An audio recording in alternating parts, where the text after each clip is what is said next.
नमस्कार। No news only views पर आज हम जिस मुद्दे पर चर्चा करने जा रहे हैं वो मुद्दा इस देश के लोकतंत्र से जुड़ा है और आपसे जुड़ा है। महाराष्ट्र और झारखंड में चुनाव हैं। उत्तर प्रदेश में भी उपचुनाव है। मध्य प्रदेश में भी 2 सीटों पर उपचुनाव हो रहे हैं। एक नारा आया उत्तर प्रदेश से, बंटोगे तो कटोगे। और वही दूसरा भी एक नारा आया, जुड़ोगे तो जीतोगे। सच बात है, कौन बट रहा है, कौन कट रहा है, कौन जोड़ रहा है और कौन जीत रहा है, इस पर बात करने की जरूरत है। नेता सच बोल रहे हैं, बंटोगे तो कटोगे। धर्म के नाम पर बंटोगे, जाति के नाम पर बंटोगे, भाषा के नाम पर बंटोगे तो कटोगे। जीतोगे, जुड़ोगे, जुड़ोगे तो जीतोगे। जुड़ने पर ही जीत है, ये भी सच है। पर कहाँ कौन जोड़ रहा है, कौन कहाँ बट रहा है, कौन कहाँ कट रहा है, देश के लोकतंत्र की स्थितियां यही हैं।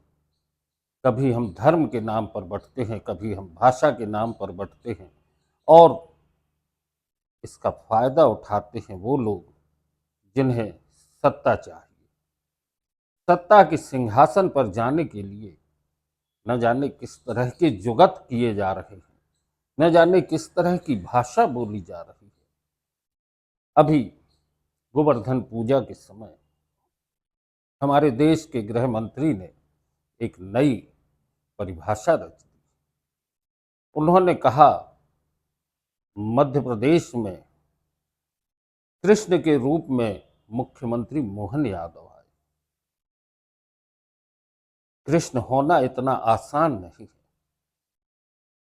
और कृष्ण के लिए किन परिस्थितियों में, किन स्थितियों में कारागार से बाहर निकले थे, जन्म हुआ था, कैसे उन्होंने राक्षसों का वध किया था, कैसे जरासंध का वध हुआ था, विचार करने की जरूरत है। कृष्ण ने रेवड़ियां नहीं बांटी, उन्होंने एक संदेश दिया, कर्मण्येवाधिकारस्ते मां फलेषु कदाचन।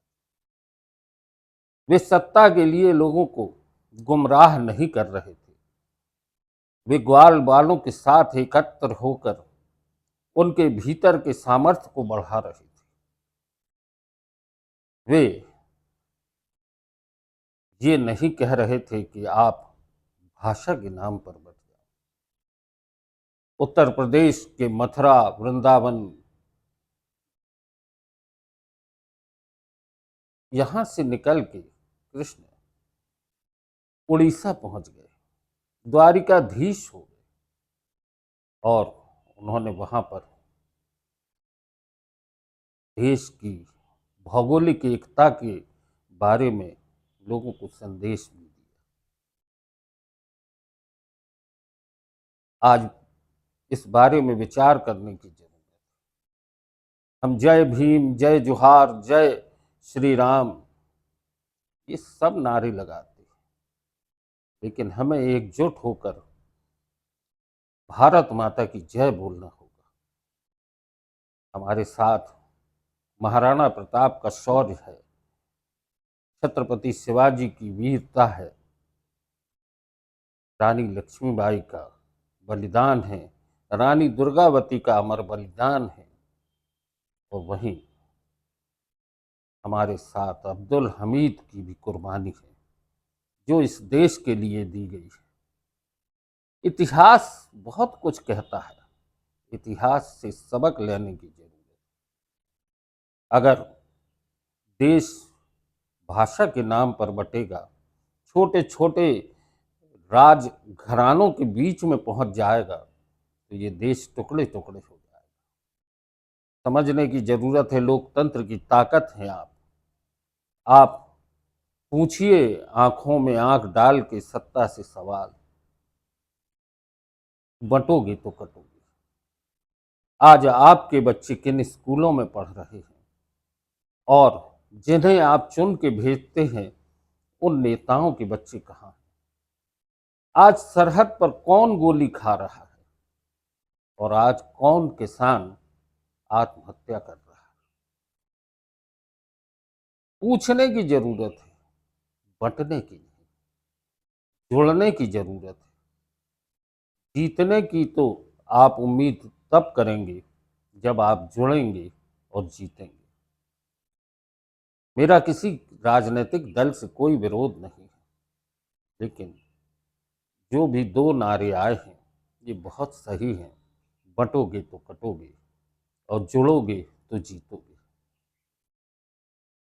कौन किसको बांट रहा है और कौन कहाँ जोड़ रहा है, इस पर विचार करें।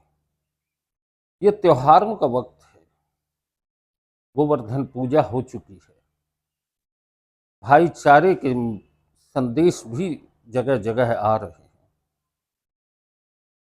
हर नेता आपसे कुछ वादे कर रहा है, कुछ गारंटियां भी दे रहा है, लेकिन आप मुफ्त के राशन, मुफ्त की योजनाओं और ऐसी गारंटियों पर यदि भरोसा करते हैं तो एक बार आप अपने आप पर भरोसा करें कि आपका वोट सरकार बनाता है और उस सरकार में आपकी हिस्सेदारी है, लेकिन कब और कहाँ।